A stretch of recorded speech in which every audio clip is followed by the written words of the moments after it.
Dear students, आज हमने exercise 12.6 जो है वो डिस्कस करनी है। तो एक्सरसाइज 12.6 को हम डिस्कस करते हैं।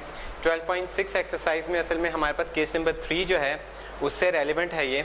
तो केस नंबर 3 जो है वो हमारे पास क्वेश्चन नंबर 1 से लेकर क्वेश्चन नंबर 5 तक जो है उसे आपने हल करना है, यानी कि यहाँ पर आपने एंगल्स फाइंड करने, और सारी एक्सरसाइज जो है वो केस नंबर 3 से रेलिवेंट ही है।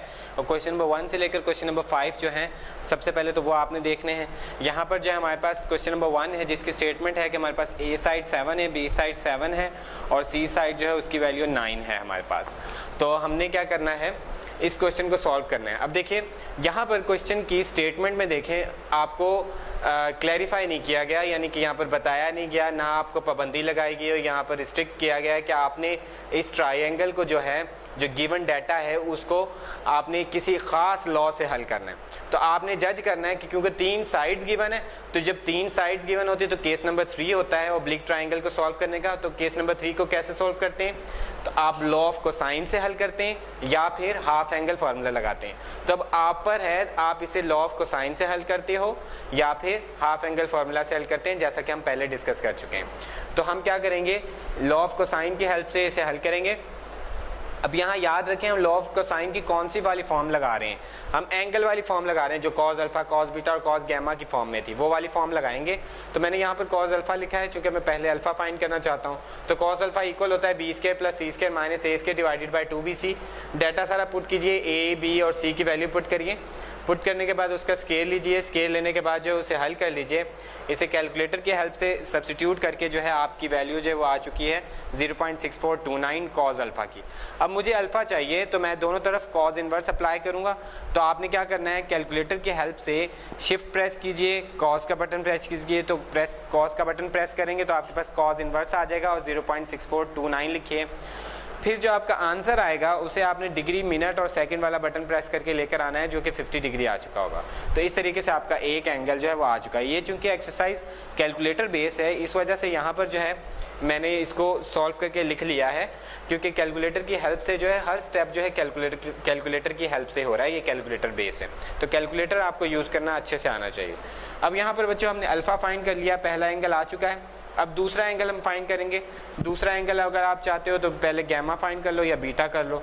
मैंने यहाँ पर फिर से कोसाइन लॉ लगाकर कॉस बीटा फाइंड किया है, यानी कि कॉस बीटा की फॉर्म में जो कोसाइन लॉ है उसे लिखा है, फिर बीटा फाइंड कर लूँगा मैं। तो यहाँ पर कॉस बीटा लिखा हुआ है, cos beta is equal to A square plus C square minus B square divided by 2ac। Value substitute कीजिए, ए बी सी की वैल्यू सब्स्टिट्यूट करने के बाद उसे हल करें तो ये भी 0.6429 जैसे पहले आया था, तो ये 0.6428 हमारे पास आ चुका है। यहाँ से हमने दोनों तरफ कॉस इनवर्स अप्लाई करना है क्योंकि हमें बीटा चाहिए। तो beta is equal to cos inverse 0.6428 आ चुका है। इन्वर्स लेंगे और जो आंसर आएगा फिर आप क्या करोगे, डिग्री, मिनट और सेकंड वाला बटन प्रेस कीजिए, जिससे आपको बीटा की वैल्यू मिल जाएगी 50 डिग्री। हमारे पास 2 एंगल्स आ चुके हैं।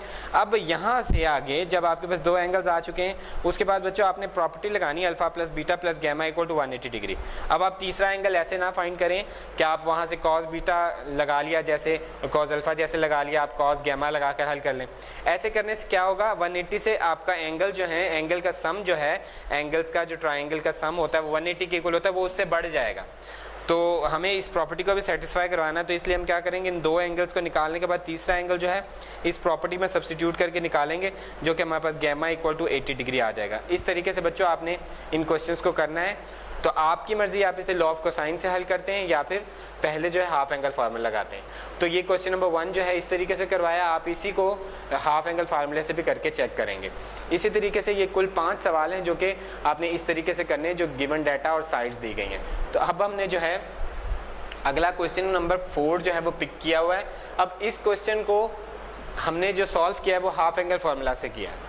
अब हाफ एंगल फार्मूला में भी कोई रिस्ट्रिक्शन नहीं है, आप हाफ एंगल साइन का लगाते हो, कॉस का लगाते हो या टैन का लगाते हो, ठीक है। तो तीनों में से कोई भी जो है हाफ एंगल फार्मूला लगा कर आप क्या कर सकते हो, हल कर सकते हो। जैसे कि अगर आप एग्जांपल्स देखें इस एक्सरसाइज से पहले जो एक एग्जांपल गिवन है, तो वो एग्जांपल जो है टेंजेंट हाफ एंगल फार्मूले से की गई है। तो यहाँ पर जो मैंने एग्जांपल की है, मैंने साइन हाफ एंगल फार्मूले से की है। आप इसे कॉस हाफ एंगल से भी कर सकते हो या फिर इसे लॉ ऑफ कोसाइन से भी हल कर सकते हो, या आप पर है, चूंकि इसने रिस्ट्रिक्ट नहीं किया हुआ आपको। तो क्वेश्चन नंबर 4 की स्टेटमेंट है हमारे पास ए की वैल्यू 31.9, बी की वैल्यू 56.31 और सी की वैल्यू है हमारे पास 40.27। जी, अब हमें याद होना चाहिए कि हाफ एंगल फार्मूले से अगर हम हल करना चाह रहे हैं तो हाफ एंगल फार्मूले का जो स्टार्ट है वो होता है एस से, यानी हमें एस पता होगा तो ही हम लिख सकेंगे, क्योंकि ए बी सी तो हमें पता है।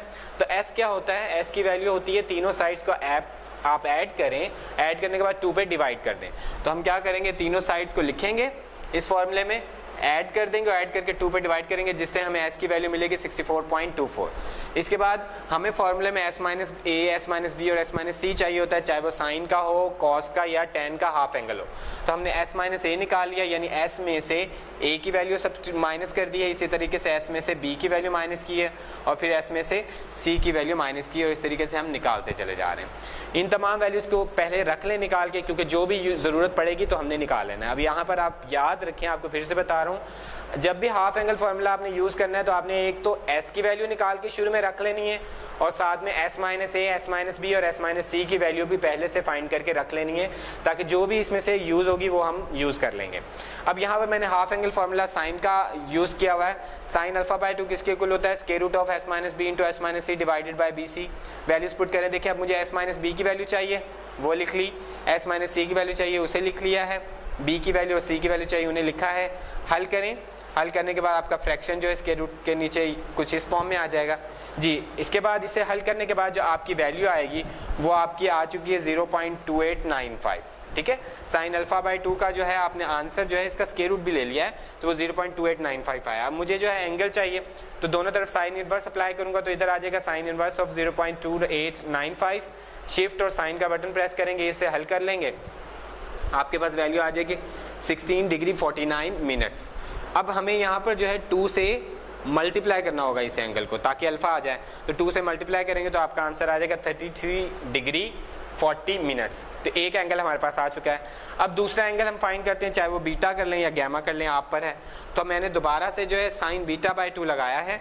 साइन बीटा बाय 2 किसके इक्वल होता है, s minus A into S minus C divided by A C. याद करने का तरीका भी आपको बताया था, यहाँ बीटा है तो b ना लिखिए, राइट साइड पे b साइड ना लिखिए, इसी तरह साइन अल्फा बाय 2 तो a ना लिखिए। अब यहाँ पर जो है s माइनस ए की वैल्यू यूज़ करें और s माइनस सी की वैल्यू यूज़ करें, a की वैल्यू और c की वैल्यू सब्स्टिट्यूट करें, इन्हें हल कीजिए कैलकुलेटर की हेल्प से। सारा कैलकुलेटर बेस्ड क्वेश्चन है। हल करने के बाद जो आपका आंसर आया है 0.7768, उसका साइन इनवर्स ले लें। साइन इनवर्स लेने के बाद जो आपका आंसर आया वो है 50 डिग्री 58 मिनट्स। अब हमें क्या करना है, बीटा चाहिए, ये 2 नहीं चाहिए, तो 2 से करेंगे मल्टीप्लाई तो आपका एंगल डबल हो जाएगा, 101 डिग्रीज और 58 मिनट आ चुका है। तो इस तरीके से हमारा दूसरा एंगल बीटा आ चुका है। अब थर्ड एंगल जो है वो हम दोबारा से हाफ एंगल फार्मूला लगा के नहीं हल करेंगे, जैसे कि प्रीवियस क्वेश्चन में हमने तीसरी दफ़ा लॉ ऑफ कोसाइन नहीं लगाया। तो अब हम थर्ड एंगल जो है वो प्रॉपर्टी से फाइंड करेंगे, alpha plus beta plus gamma equal to 180 degree से।